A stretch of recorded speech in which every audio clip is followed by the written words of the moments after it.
Yo, what is up guys? Welcome back to the channel for a brand new League Racing highlights video, and we're here today for the Saudi Arabian Grand Prix at the Jeddah Corniche circuit.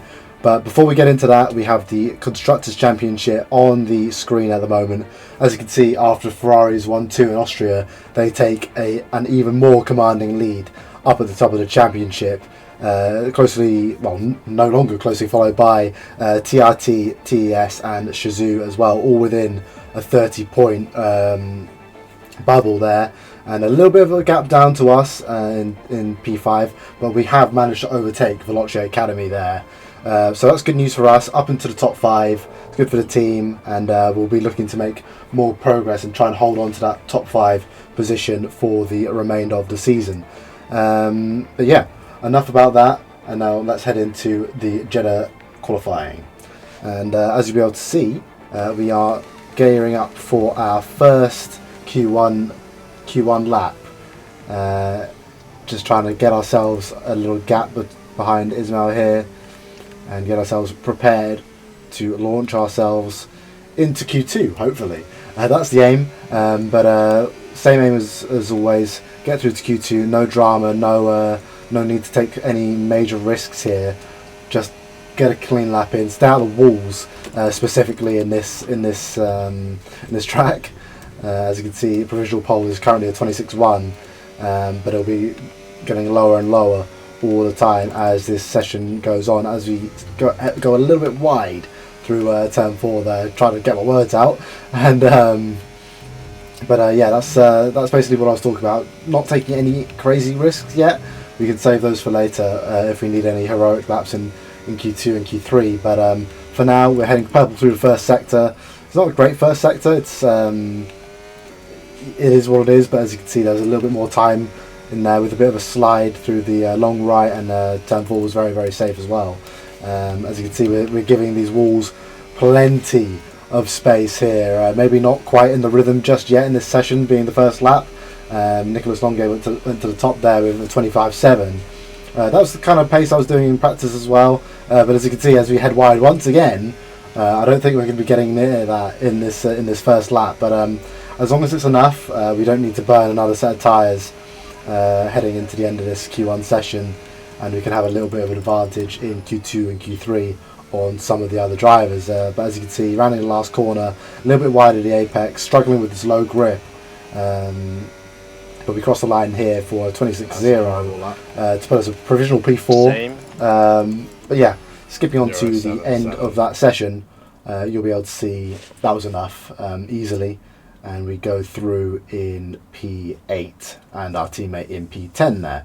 So yeah, good news for the team. We have 2 cars in Q2, and that's all we want to see from one session to another, that we're just getting through the sessions. But yeah, finishing our first lap here in Q2. We set a 25.7, and as we were saying, that was kind of our Q1 pace in practice, so we didn't think that was going to be enough. We went out again, new set of tyres. We have the tyres to burn now anyway, since we saved that set from Q1, but we need to make sure we get a good one in here, just in case that 0.7 isn't enough here. As you'll be able to know, this race was a little while ago, so the times were a little bit slower, but still, we need a little bit more. As you can see, we got a little bit too much rotation through turn 2 down the curb, lost half a tenth, and another couple of hundredths to boot through turn 4, as we didn't just carry enough speed. So we're going to have to try and pick up a little bit more as we head towards the end of sector 1. We head a little bit wide there. We clipped the inside wall on the right, which put us out wider for the left, and then even wider for the final part of that corner there. And we're a tenth and a half down as we head through the start of sector 2 here, so we've got some serious work to do if we want to try and improve on this lap. We nail that right hander a little bit better, and getting a bit closer to the wall, carrying a bit more speed, and we gain half a tenth there onto this second DRS straight of the lap, and heading through this left-right section here at turn 22, we gain another half a tenth. So yeah, we're picking up the pace now, we're dialing in towards the second half of this lap. Isfan Pookie goes to the top, but we're just focusing on trying to improve on our own lap, and then thinking about, ultimate pace in Q3. Around the last corner here, we find another chunk of time, and we're going to go from a tenth half down in the lap to half a tenth up, and we improve to a mid-0.7. But is it going to be enough by the end of the session? Yes, it is. Fortunately for us, we get away with one there a little bit in P7. Unfortunately, our teammate is out of qualifying in P15.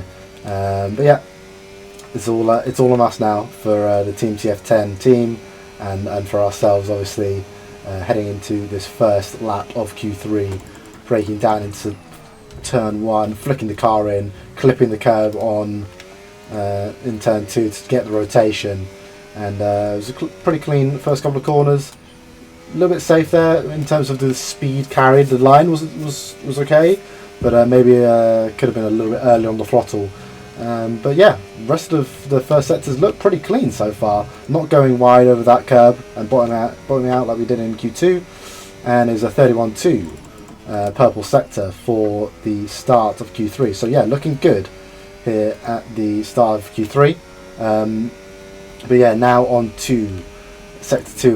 The one I was kind of struggling the most with, which is quite strange. It seems like a little bit more simple, much more simple than Sector 1. But this is where I was losing the most time. Maybe it was a little bit of a different battery strategy. As you can see, we went a little bit wide through the right-left, as we do again through turn 22 there. Head a little bit deep, and there's plenty of time left in this lap, as you'll be able to see. Through those two S sections, but heading towards the last corner now, flicking the car in. Do we do this nicely? We do it relatively well. Missed the apex a little bit, but the minimum speed was okay, to be fair. Heading up towards the line, Isfan Pookie, Barry Boomerang goes to the top there with a 0.2. We're a couple of tenths down in P3, but we do have a bit more pace. Maybe not a 0.2 at this point in the game. But we do have more pace to try and get closer to the top there. So yeah, flicking the car in once again. We go a little bit deep, which compromises us through turn 2. We tried to hook the curb to give us that rotation, but unfortunately we are half a tenth down now, heading to turn 4. But we're just going to send it now. We have nothing to lose, and if we crash, we crash. So we gain that half a tenth back, heading green towards the end of Sector 1. As we clip the wall there, we're taking more and more risk. Unfortunately, that risk didn't really pay off. We lose those few hundredths once again, a couple of hundredths down at the start of the Sector 2 split, hugging the wall on the inside, understeering a little bit as we just sent a bit more speed into that section. But we're more or less even through that part here, heading it into this right-left. We have time in this section. We fully commit. Unfortunately, we clipped the barrier on the inside, and yeah, obviously disappointed with that, but we're just going to keep on pushing, see if we can pull a miracle out of the bag. We do have a tenth of a second in this last sector. If we nail it, we send it through turn 22 there. We do it pretty well, gaining about 400ths of a second onto this end of the lap here in Q3. But yeah, we're going to need a pretty amazing last corner here if we're going to try and improve on our time. We had a little bit deep, we sent it on the brakes, we took the risks, and we didn't get the rewards this time. Isfan Pookie takes provisional pole, but as we skip on to the end of the session, we are P5 on the grid for the Jeddah Grand Prix. I believe Isfan drops P2 there. I think Bari stole it away at the end, if I remember correctly. But yeah, P5, it's not a disaster. Obviously, we were looking for more. I think we were losing a little bit in setup in this track at this phase in the game, but you know, it is what it is. And we're heading now towards the start of the race here. We're going to go for the medium hard, nice and safe from the front. At this point in the game, I hadn't seen a hard medium strategy work particularly well at this track. But yeah, we'll wait and see for other strategies as the race develops. As you'll be able to see, all the cars around us are on mediums. And we're now ready for the 5 red lights. And it's lights out and away we go here in Jeddah.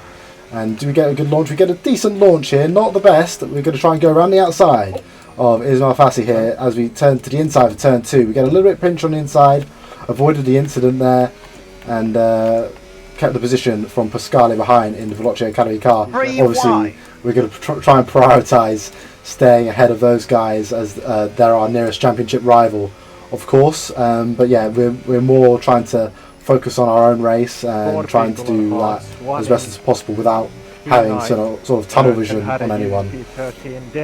But yeah, heading towards the end of Sector 1 here, as you'll be able to see, Ismail Fassi is on the attack here of Istvan Pukki. He wants to make up positions early on, be aggressive, try and reach his teammate, and so Ferrari can dictate this race, as they have done so well at numerous rounds in this season so far.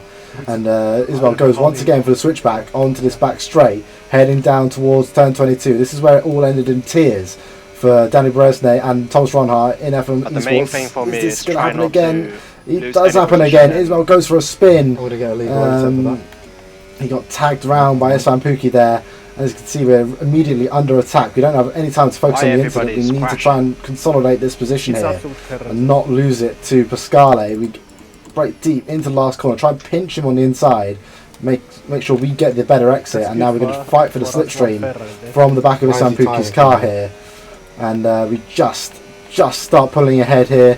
We're going to cover the middle of the track to cover from any dives from him, as Gabriel Shontos is now sending it around the outside of Pasquale. Nearly of us here. We leave the space on the entry of turn 2 there, and he's up into P5. We consolidate our position after Ismail's spin, and yeah, action at the start, controversy at the start. Let's see what the stewards have to say about that later on. But as for now, we're heading on to the start lap 5, and we're very much into the saving part of the race. So much fun saving tyres in races in F1 25. But as you'll be able to see here, Nicolas Longuet is going slowly through the first part of this lap, and he's pulling over to let us go. He has evidently a big problem here. I think he might have lost his wheels force feedback or something. And as you'll be able to see at the bottom of the screen, he's out. Nicolas Longuet retires from the session. And yeah, that is huge for the championship, not only for his team TRT, but for the Drivers' Championship. He was Bahri's nearest competitor after a big swing of points in Monza. Yeah, he could not afford that after a difficult round in Austria, and now he's going to lose even more points no matter what happens, unless Bahri crashes in this race. Yeah, an absolute disaster for him, but we don't care too much about that. We're up into P3. We've had a couple of freebies, just sort of staying out of trouble and having, well, some semi-reliable equipment at this time. It was a little bit dodgy still at this point in time, but nothing's disconnected. PC hasn't shut off. Wheel's still working, so yeah, we're up into P3 here, trying to put the burners on the back of Bahri here, and try and force him to basically get a move on. We've been saving tyres for the whole first part of this race, and as you'll be able to see, heading on to the end of the next lap, he's going for the move on Istvan Pukki here. He wants to be in the lead by the time the pit stops come around, and you have to bear in mind now he has no teammate to help him in this race now, so they're going to have to plan the strategy carefully. No teammates anywhere near each other in this race in terms of the top few cars, so it is just very much driver versus driver and not team versus team scenario as we head on to lap 9 here. As you're able to see, the two cars in front of us head into the pit, and we decide to follow them in. We went safe. I just don't want them to get away with the looking back on it now, definitely regret it's kind of stupid to all follow each other, but if those two escape, then it's GG. Yeah, as I was saying there, I thought it was maybe a bit stupid at the time as well, as we get a bad pit release, just to add to our concerns. Yeah, we went safe. Didn't want them to get away if they potentially were DRS swapping and whatever, but as you will see, excuse me, they were doing no such thing. Do you need me to block Bahri a little bit? No, it's fine. No. They were very much back into the tyre saving phase. Obviously, lap 9 is quite early. You can go from lap 8, but no one decided to do it. So we are the earliest boxers, as are the cars who followed us in. But there's still plenty of cars who didn't. Gabriel Shontos leading the way now on that medium hard strategy, going one lap longer.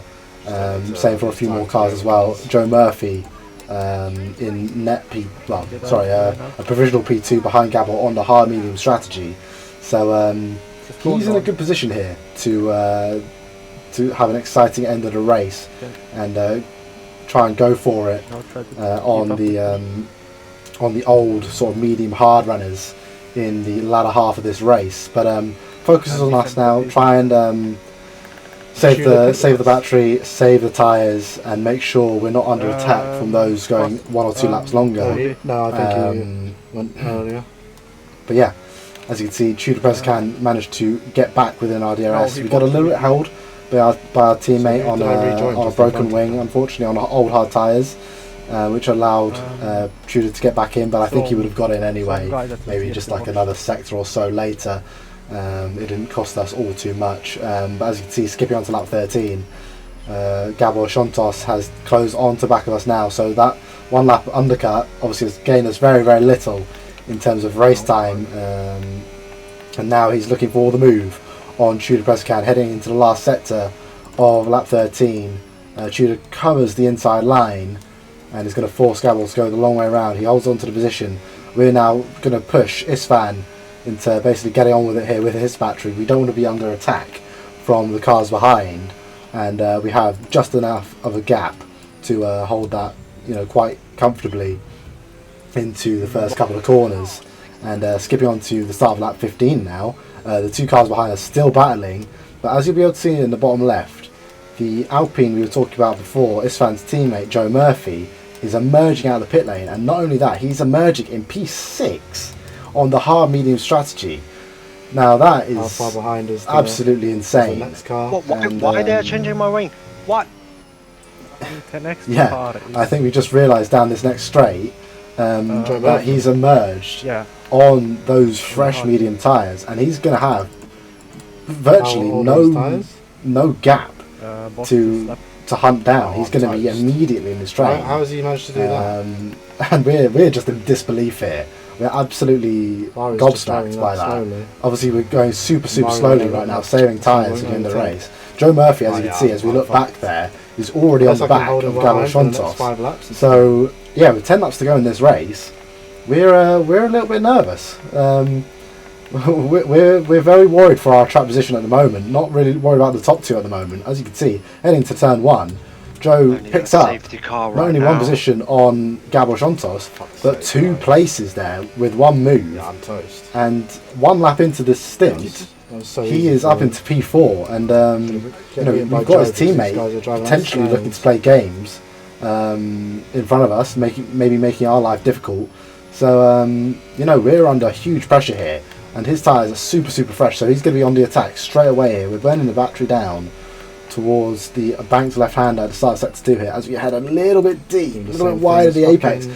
Joe's going to sneak underneath us here, but in a way, fortunately, he tags us, which forces him to back out, which smart from him, because I think he knew that wouldn't have been a very legitimate move. He may have got a penalty for that, but as you can see, heading out that right-left onto this back straight, we've got a little bit of a squiggle on, and now hopefully, unlike the first lap, we're going to survive through turn 22. He smartly backs out. We don't go for a Ron Harper-Esne moment through there, which I'm very grateful for. And but now we are under serious pressure here, covering the middle of the track, forcing him around the outside here into the last corner of lap 16. And are we going to be able to hold this? He's right in our gearbox as we're starting lap 17 here. We're desperately trying to follow the slipstream of Istvan Pukki, but he backs off. He's completely out of battery. And as you may be able to hear from my engineer, I don't know how loud the audio is, he has about 25% less battery. So yeah, good thing we had plenty of battery saved up for when he arrived. Otherwise, we may have been a little bit toast there. But heading on towards the start of the next lap, he's saved up a bit of battery, pushing once again, and he's going to try and go for the move once again here, down into turn 1. Istvan's covering the middle of the track, into turn 1 here, going side by side with Bari. We cover off the switchback, and once again, Joe's right in our gearbox, heading towards turn 4. We cover the middle of the track, just in case he wants to go for some crazy move into there, and he's even trying to go around the outside of us through turn 5. That's how much grip he has. We are basically just a bus in front of him on these tyres at the moment. He's got so much more grip than us. But as the laps tick on, his advantage is going to disappear. Those medium tyres are going to wear out much more than ours. And hopefully, into the last few laps of this race, our tyres will be more or less equal to his. As you can see, heading on to the end of that lap, Tudor Prescan has lost his patience a little bit there. Goes down the inside of Joe Murphy, which is very much appreciated by us. You know, it relieves a little bit of the pressure we were experiencing, and they're burning the battery down into turn 1. We're trying to help Tudor a little bit there, help our own race. But yeah, Joe easily holds on there with his fresh tyres, better braking performance, better grip, and as you can see, he's kind of closing onto the back of us once again. We're going to have to brake deep, make sure we don't run into the back of Istvan Pukki, obviously, and we survive once again. But as you can see, still right on the back. We have no breathing space whatsoever. We can't afford a single mistake here, because we know if we make one, we will be passed. No, no song and dance about it. He will be through. But heading on to the sort of middle part of lap 22, we are starting to drop. Tudor Prescan here, his tyres same age as ours, maybe a little bit more battling done, and he's kind of worn the best of them away. So we are starting to pull away now. It's started to become a 4-horse race here between Bari, Istvan, myself, and Joe Murphy here. As you can see, we are pulling away a rate of about a second a lap on the likes of Gabor Shontos and Tudor Prescan and that train behind. And as you can see, heading into the end of lap 24, the gap is 4 seconds to them now. But we don't care about them anymore. We care about what's happening in front. Istvan Pukki's going for the move on Bari Burman. He wants to have that leading position onto the last lap. Bari's going to try and fight him here, but Istvan, I'm pretty sure, is going to get the DRS on him. So we're just going to keep a watching brief on these guys. Obviously, Bari's not going to give it up easily. We're going to save our battery, hope they fight, and have plenty of battery towards the second half of this lap. Obviously, we want to stay close enough so we can pick up any pieces. But for now, it looks like a matter of consolidating P3. I think Joe Murphy's tyres have just managed to start dropping off now. He went quite early for that strategy, end of lap 14. So yeah, these last couple of laps have been much easier to manage from him. And we have a big gap to P5 here. So yeah, we've got our popcorn out. Hopefully we have a show here into the last couple of sectors of this lap. Can Bari bring that gap down? There's about 7 tenths between him and Istvan Pukki. Now it is possible to close that gap down in Jeddah. It just very much depends on how able he is to follow through this next section in turn 22 and 23 here, and just burn as much battery as possible to try and have a chance into the last couple of straights. Let's see how he does it here. He does it, well, exceptionally fast, but mainly because he cut the corner there through the start of sector 3, and it gains him a tenth or two heading towards the last couple of corners of this lap. He's going to go for the outside line. He's close enough for the move, heading around the outside of Istvan Pukki here. Who's going to get the DRS? It is Bari, just about. It's going to be a drag race to the line between these two, and just at the last moment, Bari is going to snatch it on the circuit versus Istvan Pukki here. We come home in P3 on the circuit, and yeah, that was a very shocking into the race there. Obviously, wasn't expecting to see that in front of me. I was hoping for fireworks, but maybe not like that. And I can confirm that for that track extension and cheeky little time game from Bari there, he did pick up, I believe, a 3-second penalty for that. So he jumped up to P2 in that race. However, Istvan Pukki also picked up a 3-second penalty for the incident on the first lap versus Ismail Fassi into the turn 22 section. He was deemed responsible for his spin there. So yeah, that defending versus Joe Murphy, little did we know, was for the win in that race. We win the Jeddah Saudi Arabian Grand Prix, and obviously not the way we like to do it. We like to win on track, but a win is a win. We take it, and gives us some momentum into the latter half of the season. Last couple of races coming up in Brazil and Abu Dhabi to round this season 1 off before we head straight into season 2. So yeah, what a end to the race. Obviously super happy with that, but yeah, hope you guys enjoyed that one, and I'll see you next time. Peace.